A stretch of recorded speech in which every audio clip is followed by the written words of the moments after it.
Hello, and welcome to this edition of Nerdy Thursday. I got a couple pickups, nothing huge.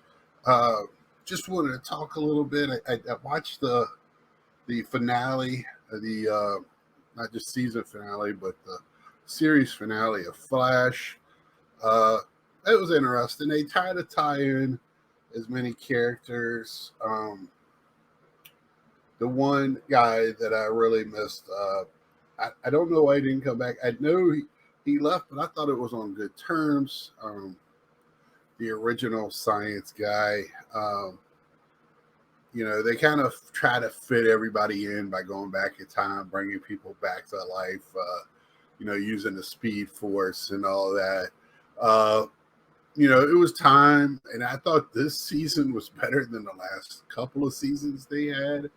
Uh, they really peaked the year of the multiverse and Flashpoint, where they tied all the shows together.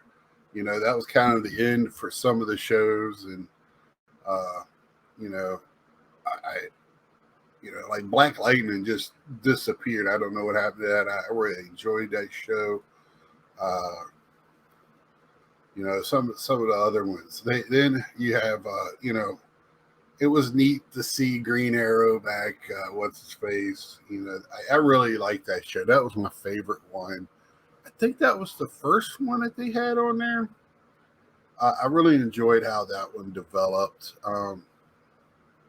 They kept having, the thing with comic books, they in the last 15, 20 years, they keep rejuvenating them. So it was funny in Green Arrow. Every so often, they had to kind of remake why he was on the island and who he met, and to make the backstory to kind of fit the story. Uh, that was kind of funny, but you could do that in comic books, and cartoons. You have to remember that's what you're watching. It's like a comic book TV show. I did watch Shazam, the new one. Was the something with the gods. I thought that was okay.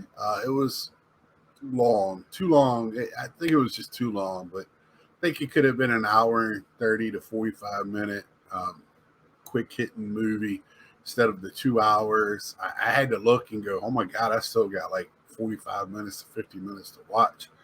Uh, so I thought it was all right, just because it's what the guy that's playing Shazam's funny. He's quick witted. Uh, he was in that spy movie or spy TV show for years. I used to like him in that. He's a funny dude, and the characters in it were good. I kind of, some of the stuff that they did was funny.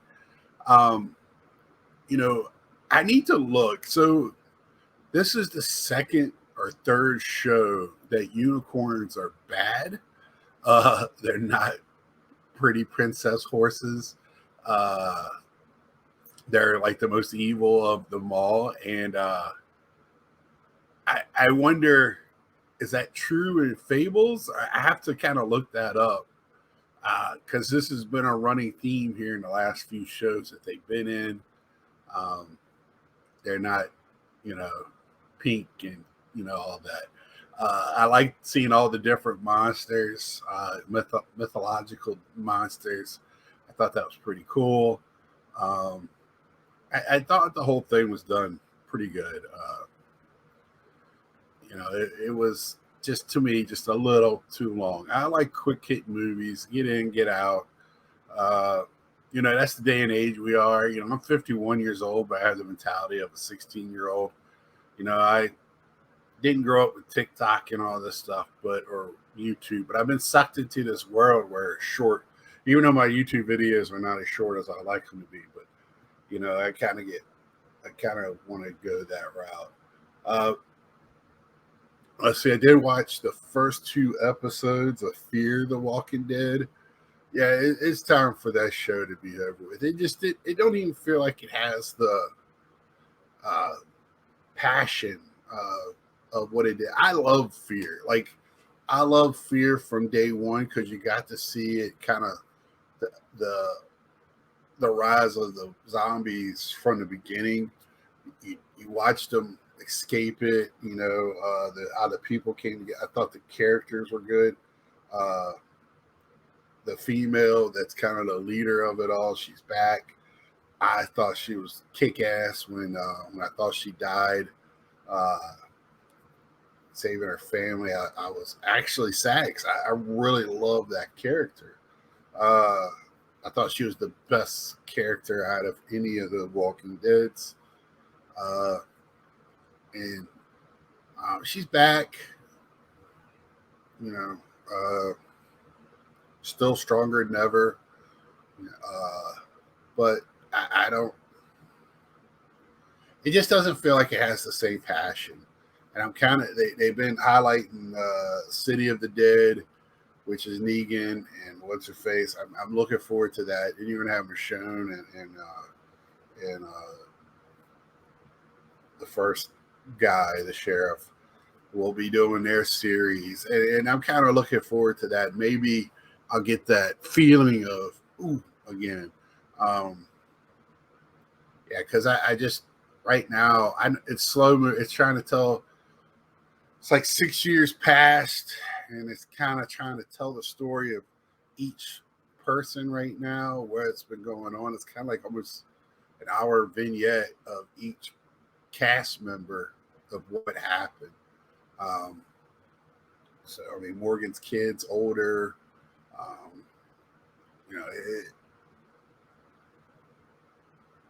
you can see they're trying to push it to the end of the finale. Uh, but hopefully, as I'm watching it, I get that feeling again of, this is it. I really wish they'd write more novels. I love the Governor series, but I haven't seen anything. If you've seen anything out there, please let me know.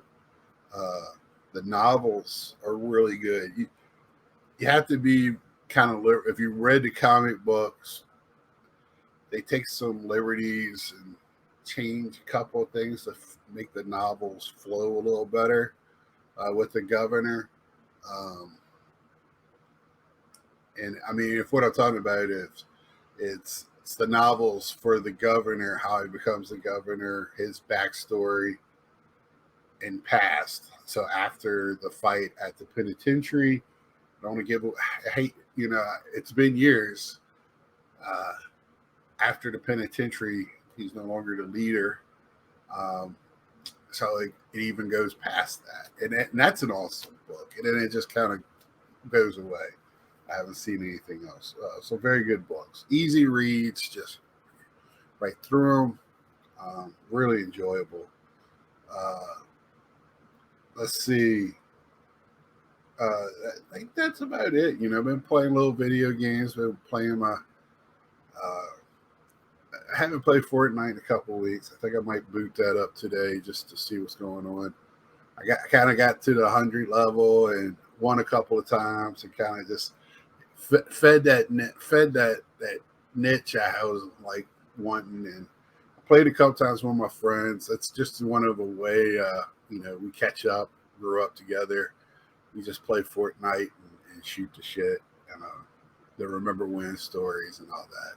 It's kind of fun, or real fun. I kind of, but my pickups. So I love zombies, love zombie games. So I have Dead Island, Escape Dead Island. I had to admit, I have not seen this. I don't. It was $8, so I was like, well, I'll pick it up. I have the Dead Island games. I don't have Dead Island 2. I don't want to pay $70 for a game I just think is a little bit of a grinder, and the story to it looks a little vague and all over the place. And from what I watch other people play, really goofy story and dialogue. And that's okay. It's a zombie movie. It's along the lines of like Zombieland or something like that. The movie to the game. I haven't never seen. I don't have Zombieland the game. I will pick it up whenever I $10 or whatever. Like this. I mean, I have a couple of retro. I'm lucky to have two retro stores rather close to me. And GameStop's GameStop, they made a mistake by taking out. They only leave in previous games. Like, so now we're getting PS5. So they took out PS3. You got PS4, but they don't have PS3. So once a new generation comes out, is the word I'm looking for, they take away. You only have the last generation, not the one before. And I just think GameStop is really hurting. I think that would have really helped them. I really do. I think they kind of made a mistake on that. They pulled the trigger. I understand why, because they were having huge backstock of all of that. But when they did that, the retro gaming world just went nuts. And right now, like, PS3 is very affordable. Xbox 360 is very affordable. And that's some of the last systems where the games are actually on discs. Not all of them, but most of them. So to actually have it. So, like, I pick up a PS5 game, and I'm going back and forth on, like, PS5, how much I am going to get the physical copy. Now, if it's something like I've already pre-ordered Assassin's Creed, so if it's like one of my favorite games, I want that hard copy. Baseball, zombie games, Batman, anything to do with Batman. I just because of the cover art, I would like to have the game in my system. But do I really a hard copy or physical copy? But the game's not really on your system, on your physical, on your disc. It's in. This is like a key to get the game. When I found that out for certain, it's a little disappointing. So downloading it might be, but the problem with downloading is, like, why, if I'm paying 70 for a copy, why am I paying 70 for a download? They need to kind of address that, make it a little cheaper. If you're not getting a physical copy, it needs to be a little cheaper. But it's tough for me to pay $70 for games, and then if it's a dud, even though it could be a commercial hit,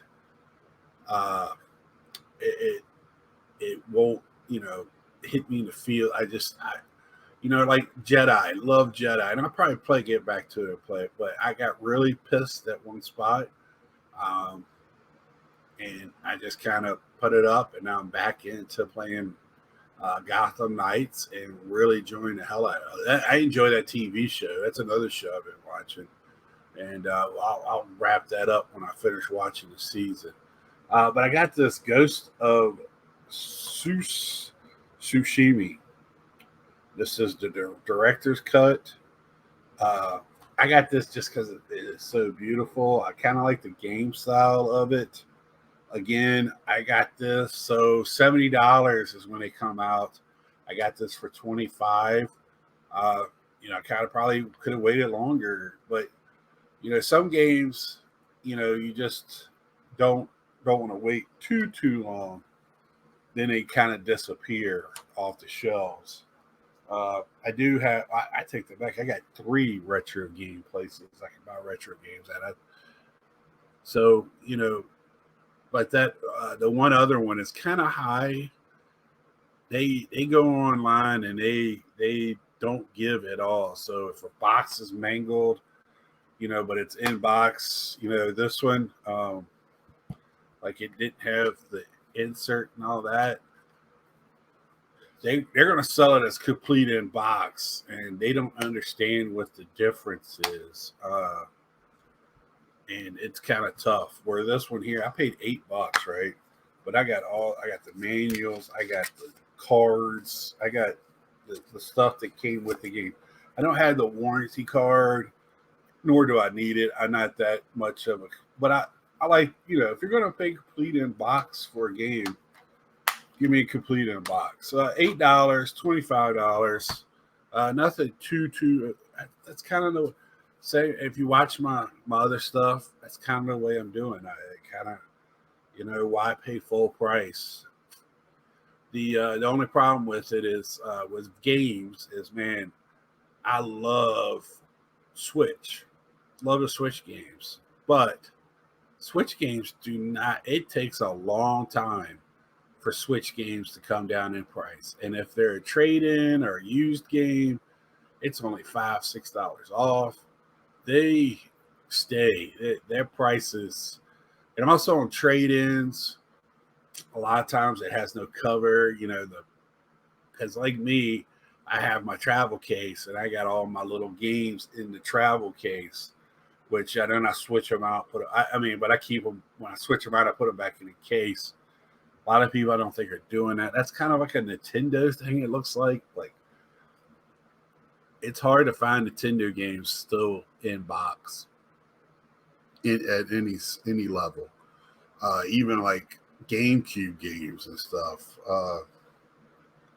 But Wii seems to be Wii U. They kind of stay in their boxes. But one thing I just want to touch on, I was thinking about, when I was talking to somebody else that casually buys video games, the difference between a commercially successful game that people think might carry value and a rare game that carries value. A rare game does not have to be good. It doesn't. It can suck a hot nine tit, but it's going to be expensive.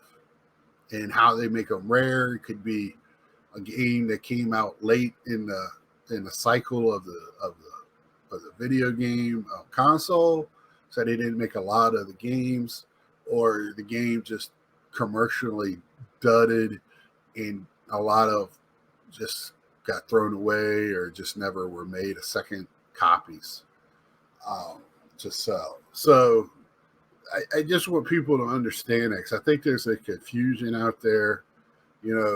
If you have a Mario game, they're not going to sell as well as, like, if you have the Mario RPG, there's not a lot. There's some rarity to that. That's scarcity. It's not as popular as like Paper Mario or the Call of Duty games. Them and sports games you usually find for $5 on the shelf, just stacked up, because there's no scarcity to them. They're commercially successful games, but there's no scarcity to them, no rarity. And I just wanted to kind of point that out, because it's just a little confusion out there, and people kind of get, like, especially when they're selling their games or when they go to the store and see something, just because it's cheap doesn't mean it's not fun to play. $8, I'll take a shot. It probably sucks, but if it doesn't, I have a fun game for $8. I love shooting zombies. I'll take a sucky story game just to shoot some zombies up. I have fun with that. I love zombie games. I love pretty much books, everything with zombies. Thanks to the Walking Dead, kind of got me back into that. Not ashamed to say that. But anyway, I also like all kind of the monster movies. I love Dracula. I've always been big into werewolf and vampire movie. I love Lost Boys. Lost Boys when I was younger was just an awesome movie. I think stuff like that. Love that type of stuff. I like sitting there and making fun of Twilight. I've only watched the first one. I need to watch the rest of them, but I laugh but I still have fun watching the shows. I watch Vampire Diaries. I'm not afraid to say it. Things like that. So I just like that type of stuff, and really loved the hunters. What's their names? I even have their books. They had paperback books. Love that stuff.